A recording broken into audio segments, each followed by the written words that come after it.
sont là. Votre père est vivant. Votre mère est vivante. Vous prenez l'argent, vous donnez au prophète.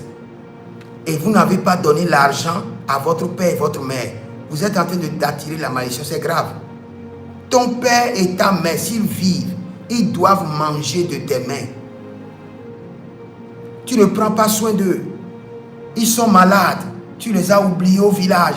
Ils ont faim. Ma soeur, si moi j'ai l'information que tu vis cette vie-là, quand tu m'amènes ta dîme, je rejette. Je vais rejeter. Même si j'ai faim, je ne vais pas manger le pain de la malédiction.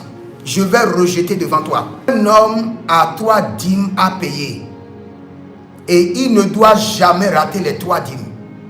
Sa première dîme va à l'Éternel.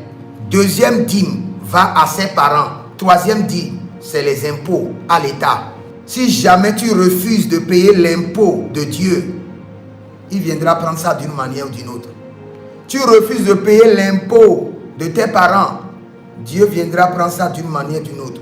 Tu refuses de payer l'impôt du gouvernement, ça c'est la prison directe. Pour éviter la malédiction, donne le peu que tu dois donner à tes parents.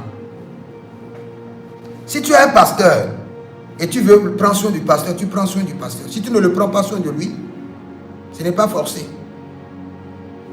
Mais tes parents, c'est une obligation. Toute personne qui dit le contraire n'a pas compris le fonctionnement de Dieu. Personne ne peut dire le contraire. Le peu que tu dois donner à tes parents, tu leur donnes. Quelqu'un va me poser la question. Et si mon père et ma mère sont des sorciers? Je vais répondre d'abord à la personne en disant, ils sont des sorciers, mais jusqu'à maintenant, ils ne t'ont pas mangé. Donc, continue de leur donner comme tu peux. Maintenant, quand le Seigneur te donne un consigne pour dire, tes parents veulent prendre des choses dans ta main pour l'utiliser contre toi, là, tu ne les donnes pas. Le Seigneur t'a informé. Tu as été informé par un rêve, par un prophète, que tes parents sont en train de chercher ton argent pour te détruire. Là, tu peux garder ton argent. Là, la malédiction ne descendra pas sur toi. Même s'ils arrivent à dire, oh, notre fils est là-bas, il mange bien, nous on ne mange pas, qu'il soit maudit. Le fils ne sera pas maudit.